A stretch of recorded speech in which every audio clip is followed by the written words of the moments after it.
Valeu, gente.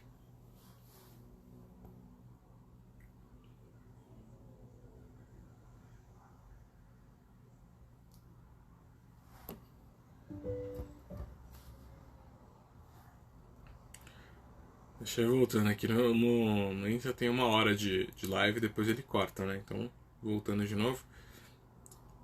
Tô quase terminando, hein? A gente parou no 2.2. Continuando aqui, gente. No 2.2. Tem um ponto aqui de contar o que o senhor tem feito.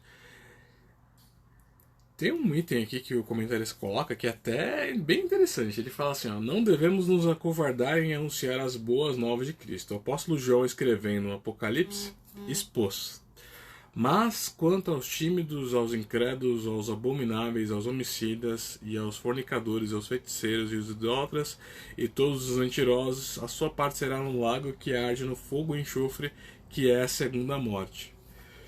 É meio pesado isso aqui, gente, mas é a palavra de Deus, tá dizendo exatamente isso. Vocês percebem que ela coloca, junto com a classe de gente não boa, tipo, eu não queria ter uns amigos assim, tipo, abomináveis, homicidas, feiticeiros, idólatras, mentirosos, fornicadores, ele coloca nessa mesma classe de pessoas os tímidos. Amém, Aline. Louvar o Senhor, invocar seu nome. Fazei conhecido entre os povos os seus feitos. Muito bem, Aline. Fazer conhecido entre os povos os seus feitos. E aqui, nesse texto de Apocalipse 21, versículo 8, você vai ver que o que ele coloca aqui, ele coloca na mesma classe dos abomináveis e homicidas os tímidos. A mesma classe. A timidez aqui não é um lance de você ser uma pessoa mais introvertida, uma pessoa que fala menos. É um lance de você se acovardar. Então, é uma pessoa que ela é cristã, mas ela tem um pouco de vergonha de falar que ela é cristã. Ela prefere não falar, ela prefere que as pessoas não saibam. Não quer dizer que a pessoa sai gritando pra todo mundo. Não é isso que tá falando. O tímido aqui é no contexto de pessoa que tenta se esconder, pessoa que tenta. Se você é uma coisa, você tem que ser com intensidade e não com timidez. Então, o tímido aqui não é no sentido de ser ou não uma pessoa introvertida. É o quanto que você é firme, o quanto você é firme na posição de fé que você tem. Então, se alguém falar assim, olha, não, mas o cristianismo, Jesus não existiu, e você fica quieto, tá bom, tá bom. Então, você está sendo tímido em relação à fé que você tem.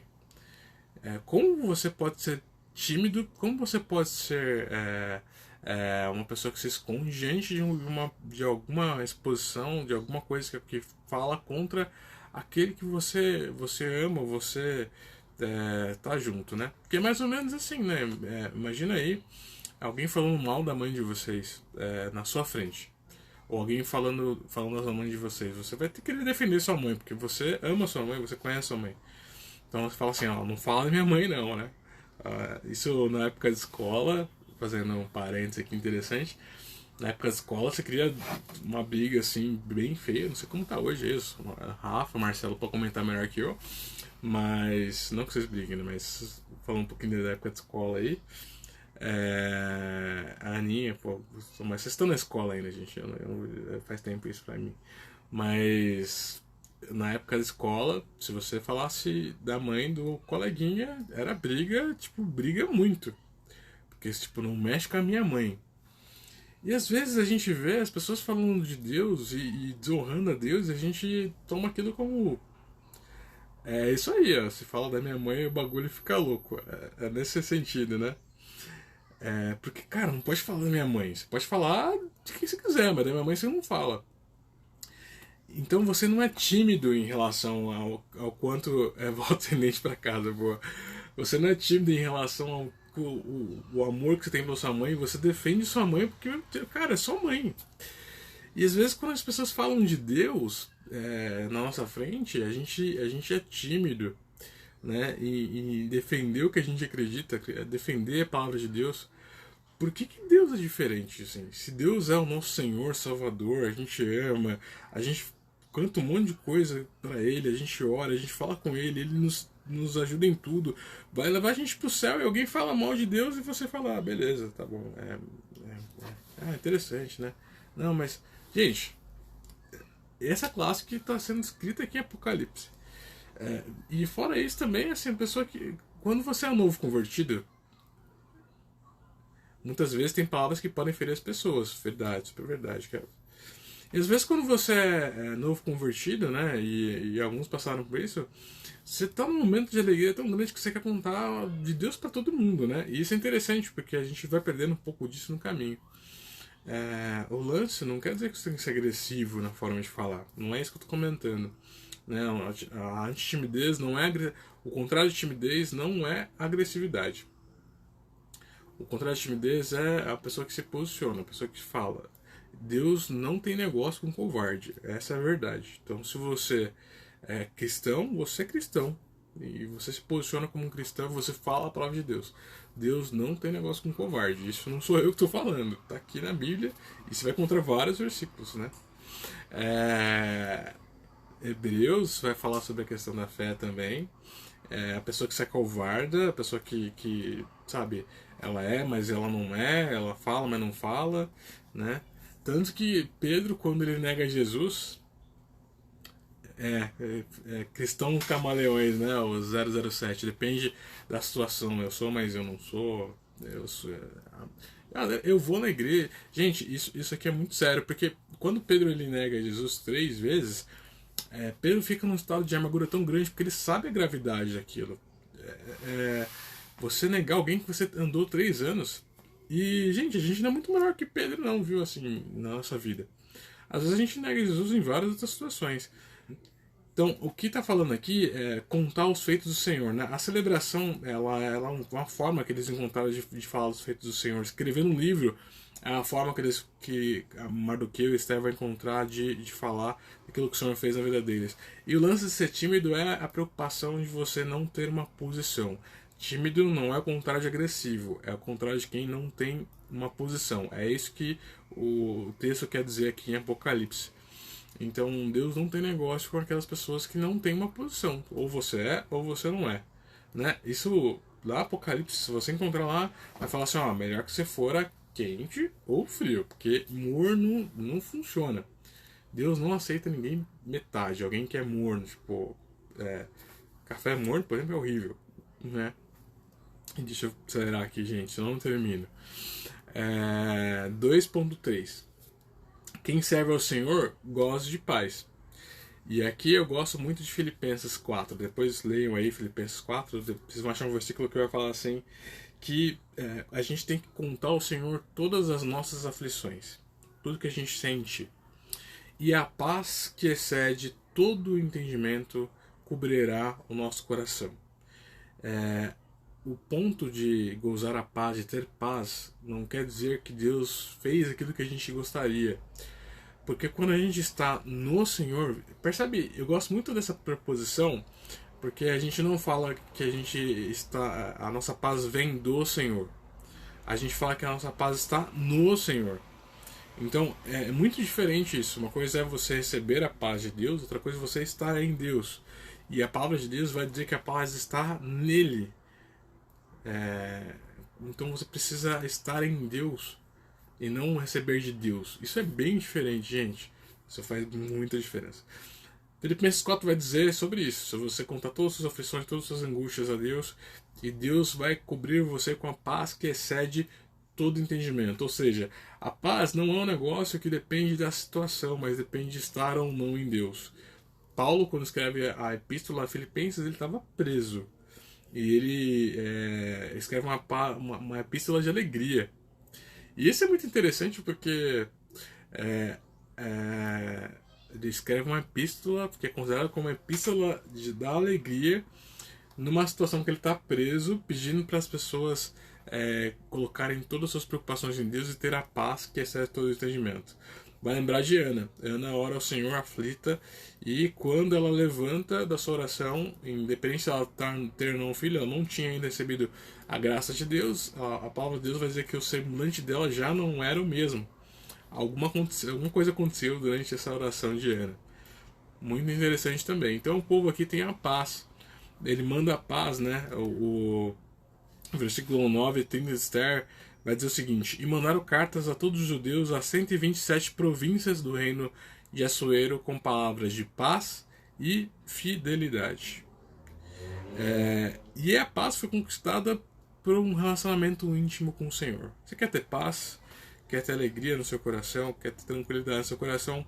O segredo é buscar a presença de Deus. Esse é o segredo.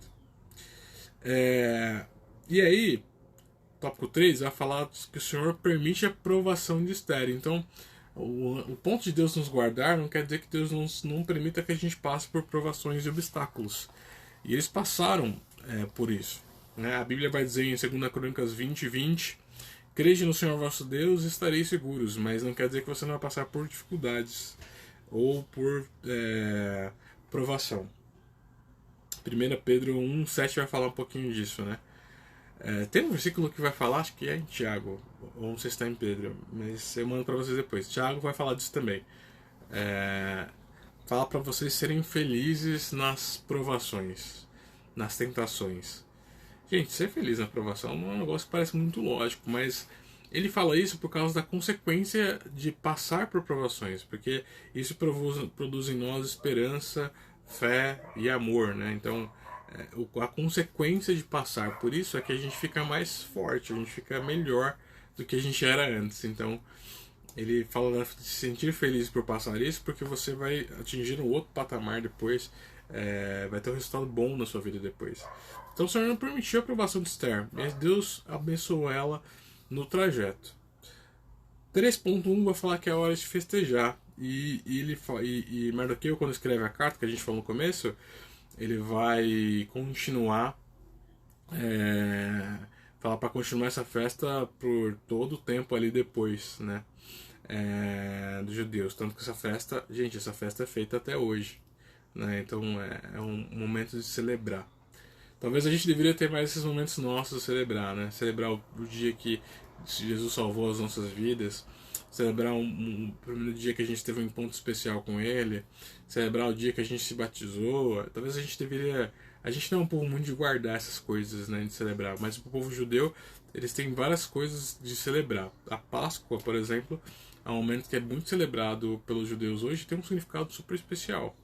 Então, algumas festas, né, que são celebradas ali, que o povo não esquece. E o ponto da festa, o mais importante da festa é trazer a memória. Então vamos dizer que a ceia do Senhor é um momento, nós, por exemplo, na nossa igreja, da gente trazer a memória. E é muito importante isso, porque a gente tem um poder de esquecer as coisas muito grande. Então poder lembrar daquilo que o Senhor fez é muito bom. E tem momentos de fato a gente celebrar, de a gente se alegrar. E se alegrar com sinceridade de coração. 3.2 Esther movida por fé.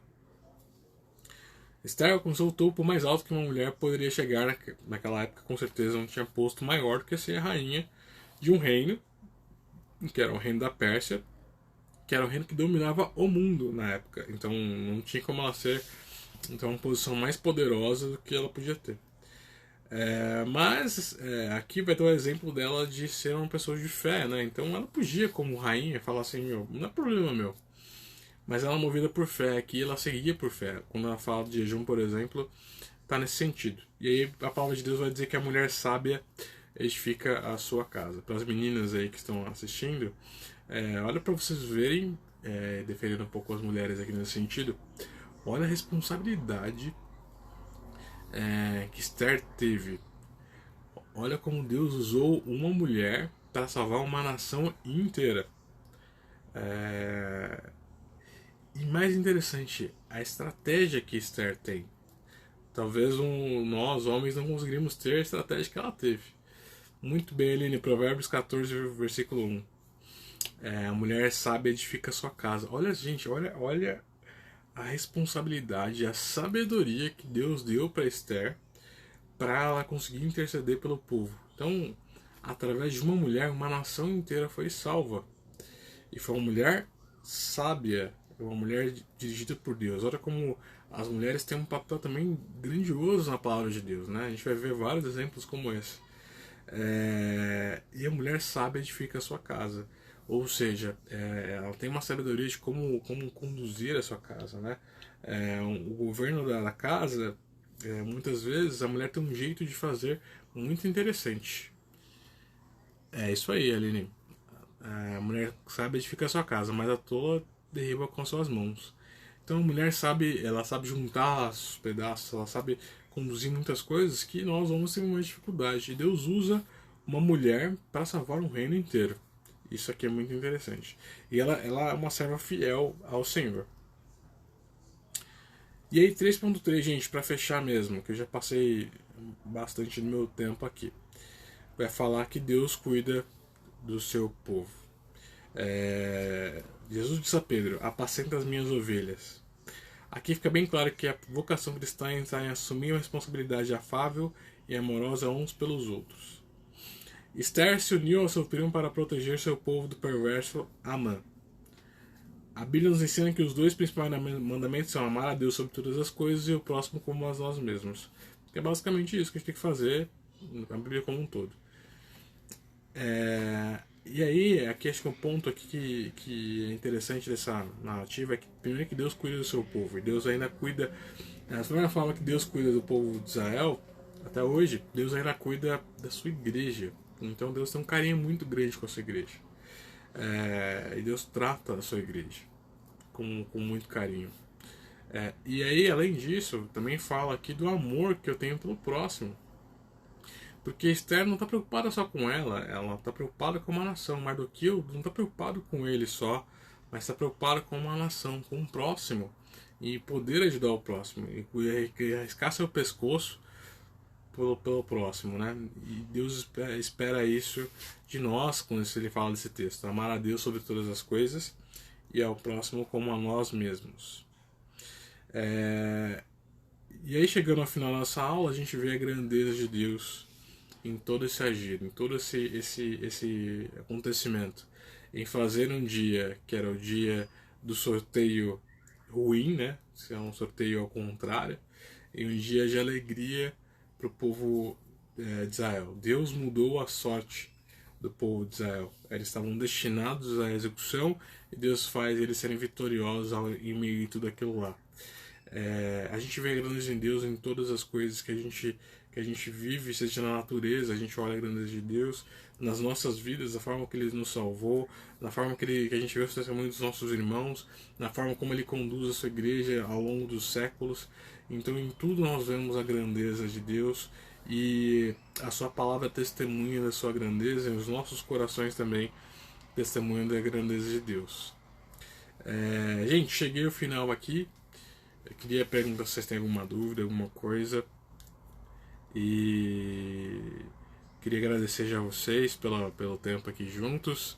Espero que tenha sido legal, interessante, tenha sido muito proveitoso para vocês. Perguntas? Dá uns minutinhos para vocês aqui. Tô com um teclado aqui que eu tava tocando no comecinho, eu sei quem pegou, então... Tava lembrando do Quão Grande é Meu Deus, né?